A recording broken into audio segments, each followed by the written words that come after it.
Good morning, students. The topic that we are going to do today is basic human aspirations.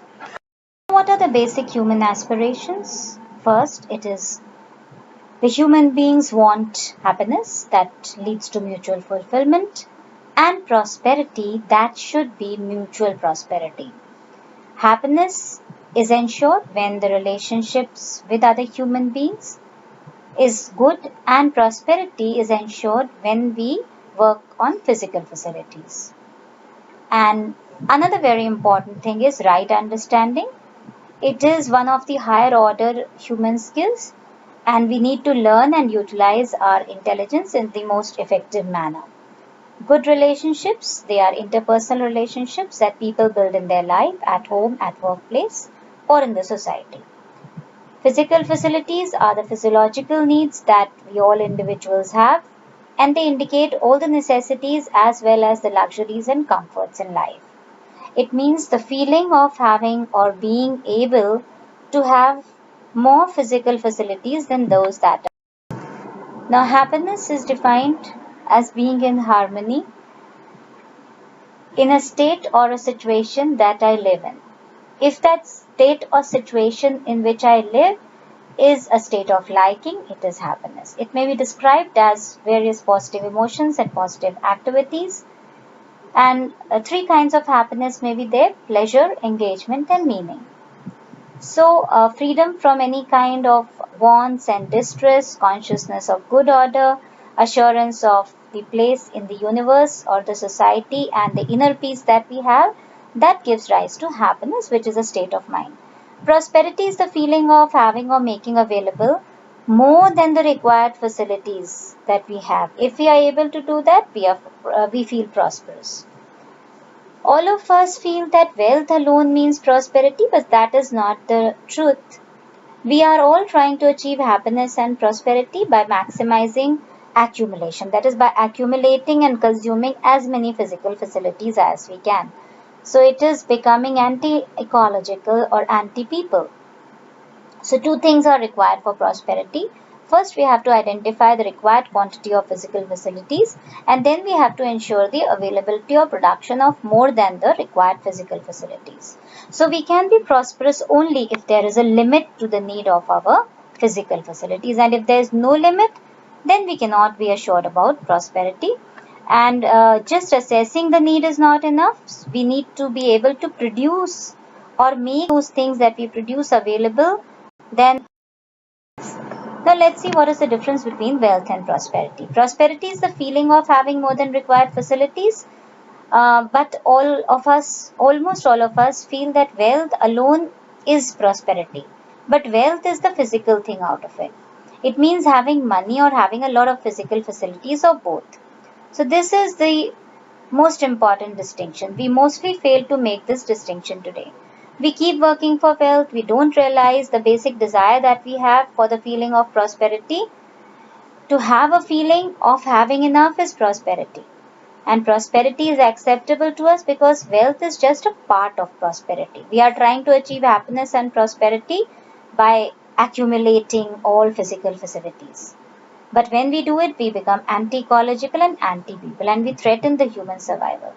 A person has a lot of money, but if he does not want to share even a bit of it, that means he has wealth, but he is still rich.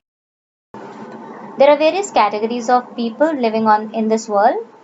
So when we achieve our basic aspirations, we need to work towards right understanding, which is the base on which we can work for relationships and physical facilities. But today we are not working according to this.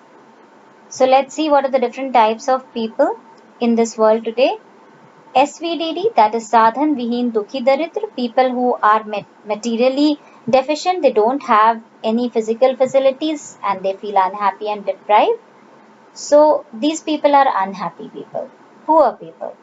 Next is Sadhan Sampan Dukhi Darit, that is SSDD. They have physical facilities, all material comforts, wealth, but still they feel unhappy and deprived. But why? So that means these are people who are always craving for more and more physical facilities. Then there is the third category, which is the most appropriate one, that is Sadhan Sampann Sukhi Samriddh, SSSS. These are materially adequate, they know the limit to their physical facilities, and that is why they are happy and they have the feeling of prosperity. So when we look around, we find most of the people in the above two categories. That is, they are in the category of SPDD and SSDD. While the natural acceptance of all the human beings should be to be in the category of SSSS, that is Sadhan Samriddh, that is the ideal. What is the current scenario? Happiness is defined as being in harmony in a situation in which I live, a situation of liking, whereas prosperity is the feeling of having or making available more than the required facility, a physical facility. Now, in the current scenario, we are trying to achieve happiness by maximizing accumulation and consumption of physical facility. It is an attempt to achieve happiness through pleasant sensory interactions. The physical facilities are not seen in terms of fulfilling the needs of the body, but they are to maximize happiness. So this has resulted in wrong assumption of our wants and physical facilities, and that is why they are unlimited. But this pursuit is itself self-defeating. Neither can we hope to achieve happiness in this way continuously, nor through sensory interactions can we get prosperity. As when we do this, it just amounts to fulfilling unlimited wants through limited resources. And this effort is endangering the problems at all levels. It is becoming anti-ecological, anti-people, and it is threatening. So the consequences of such trends are, at the level of individual, there is depression, psychological disorders, suicide, stress, insecurity, loneliness, etc. At the level of family, there is breaking of joint families, conflict between older and younger generation, there is insecurity, divorce, etc. At the level of society, there are incidents of terrorism, Naxalism, communalism, casteism, etc. And at the level of nature, there's global warming, noise pollution, all kinds of pollution, depletion of resources and minerals. So there's an urgent need for all human beings to understand happiness and prosperity, and then they should try to achieve the right kind of happiness, right kind of prosperity through